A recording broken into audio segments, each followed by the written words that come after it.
ایک آدمی نے جناب امیر سے کہا یا علی کیا بات ہے، آپ سے کوئی سوال کرتا ہے آپ سوچے سمجھے بغیر فوراً جواب دے دیتے ہیں۔ یہ اس کا سوال کا انداز بتا رہا ہے، چاہنے والوں میں نہیں ہے۔ انداز سوال کا بتا دیتا ہے کہ چاہنے والا تھا یا بغض رکھنے والا تھا۔ بات واضح ہو رہی ہے سب لوگوں کو؟ کہ یعنی کیا بات آپ سوچتے کیوں نہیں ہیں؟ میں نے کوشش کی اس انداز سے پیش کروں، لیکن جب میں مولا کا نام لیتا ہوں تو خود بخود کیفیت بدلنے لگتی ہے، مجھے محسوس ہوتا ہے میں یہاں نہیں ہوں، میں نجف کے اندر ہوں۔ تو اس نے کہا یعنی آپ سوچتے کیوں نہیں ہیں، فوراً جواب دے دیتے ہیں۔ تو آپ نے پلٹ کے کہا تو بتا تیرے ہاتھ میں انگلیاں کتنی ہیں؟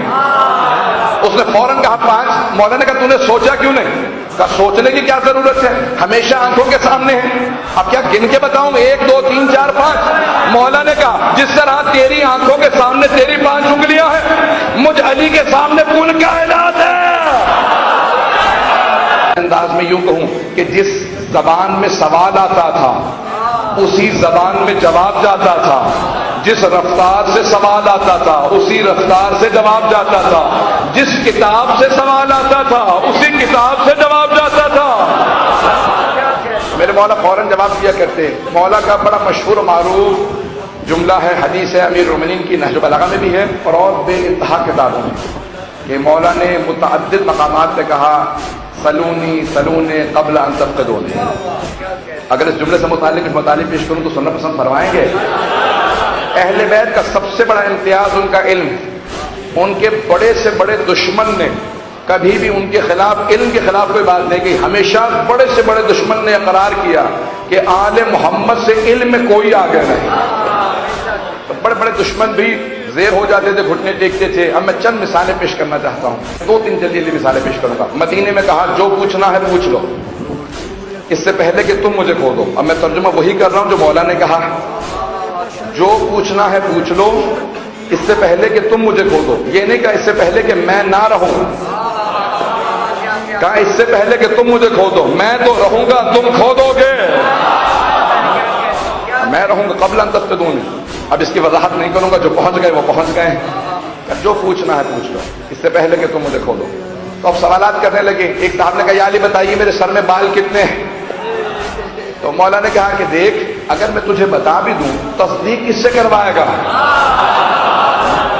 کون بیٹھ کے تیرے سارے بال گن کے بتائے گا اتنے ہی بال ہیں جتنے علی نے بتائے ہیں؟ ایک آدھا بال بھی چھوٹ گیا تو کہے گا نہیں۔ لیکن ایک بات سن لے، تیرے سر کے ہر بال پہ شیطان ہے، اور وہ جو تیرے گھر میں بیٹا ہے نا وہ میرے بیٹے کا قاتل ہے۔ یہ کون تھا؟ یہ سعد ابن ابی وقاص تھا، اسی کا بیٹا عمر سعد تھا۔ اگر بات پہنچ رہی ہو، متعدد مقامات پہ مولا نے کہا جو پوچھنا ہے پوچھ لو۔ آگے بڑھوں بات کو بڑھاؤں؟ مولا نے کہا جو پوچھنا ہے پوچھ لو۔ متعدد لوگوں نے پوچھا، اور جب پہلے کہا تھا تو ایک نے کہا یا علی میں کھاؤں گا کیا؟ مولا نے کہا کہ آج تو پھر ہی نہیں کھائے گا، کھیر کھائے گا؟ اس نے کہا آج یہی نہیں کھاؤں گا۔ مولا نے کہا سن میں نے جب کہہ دیا اللہ نے تیری تقدیر میں لکھ دیا ہے،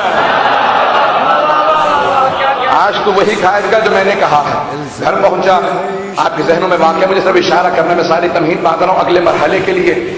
اس نے اپنی بیوی سے جا کے پوچھا کہ کیا پکا ہے؟ کہا کھیر برنج ہے، یہ کھیر اور پھرنی گھر میں پکی ہے۔ کہا مجھے یہ نہیں کھانا، محلے میں سے کسی اور کے گھر سے کچھ اور لے آ۔ نہیں پہنچ رہا، جو پہنچ رہے ہیں ساتھ دیں گے۔ بیوی نے کہا کیوں اتنا کون سا اہم کام ہے؟ کہا بس میں نے کہہ دیا نا محلے میں پوچھ لے کسی اور سے۔ بہت دیر بعد واپس آئے گا کیا بات ہے اتنی دیر سے کیوں آئے؟ کہا اتفاقاً جس گھر جا رہی ہوں وہاں یہی پکا ہے، جس گھر جا رہی ہوں وہاں یہی پکا۔ کہا پھر آج مدینے میں کھانا نہیں کھاؤں گا۔ گھر سے باہر نکلا، باہر نکل کے بعد ایک قافلے کو آتا دیکھا، پیاس کی شدت بڑھ گئی تھی، بھوک کی کمزوری سے پاؤں ویسے ہی کانپ رہے تھے اور دل ویسے ہی کمزور تھا۔ جنگوں سے بھاگنے والوں میں دم نہیں ہوتا۔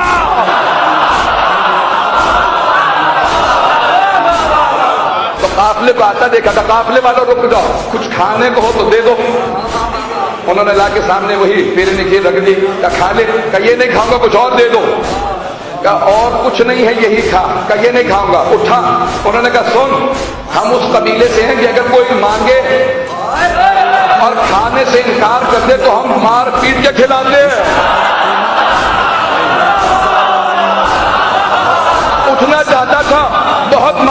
کھانا کھا کے آ گیا. جب مسجد پہنچا تو ایک مرتبہ مولا نے مسکرا کے دیکھا کہ کیا کھا کے آیا. سنا کہ سارا مجمع سنے گا. نعرہ تب تک نہیں آئے گا جب تک بات مکمل نہ ہو جائے. مولا نے کہا کیا کھا کے آیا؟ کہا وہ نہیں کھایا جو آپ نے کہا تھا. مولا نے کہا سن, کھایا بھی وہی ہے اور مار بھی کھائی ہے. اگر کھا لیتا جو میں نے کہا تھا تو مار نہ کھاتا. میں نے کہہ دیا تھا, اللہ نے تیری تقدیر میں لکھ دیا, کھائے گا وہی جو میں نے کہا. عزیزان گرامی, ہر کے با علی در افتاد, جو بھی علی کے مقابلے میں آیا ہے منہ کے بل گرا ہے. بات کو آگے بڑھانا چاہتا ہوں. میرے مولا نے متعدد مقامات پہ کہا جو پوچھنا ہے پوچھ لو, یہاں تک کہ وقت شہادت بھی کہا جو پوچھنا ہے پوچھ لو. سر میں ضربت لگی تھی تو مولا نے حتیٰ شہادت سے پہلے جب ضربت لگ گئی 19ویں کو تو 20ویں کو اصحاب جمع تھے.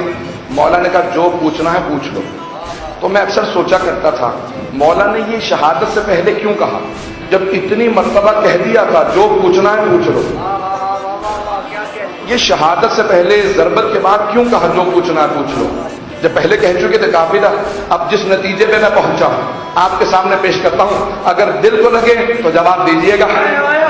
ایک مرتبہ مولا نے کہا جو پوچھنا ہے پوچھ لو. اصحاب نے سوالات کیے, مولا یہ آپ نے ضربت کے بعد کیوں کہا؟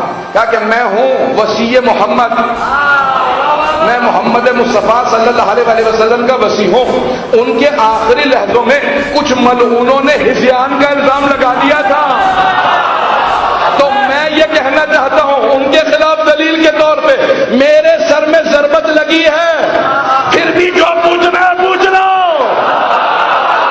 جب وصی کا یہ حال ہے تو نبی کیسے ہوں گے؟ جناب امیر یہ چاہتے تھے کہ سر میں ضربت لگی ہے جو پوچھنا ہے پوچھ لو. نہ عقل پہ فرق پڑا ہے نہ علم پہ فرق پڑا ہے. جب وصی ایسا ہے تو نبی کو کیسے ہذیان ہو سکتا؟ بات واضح ہو گئی ہے جدان. اسد اللہ ولی اللہ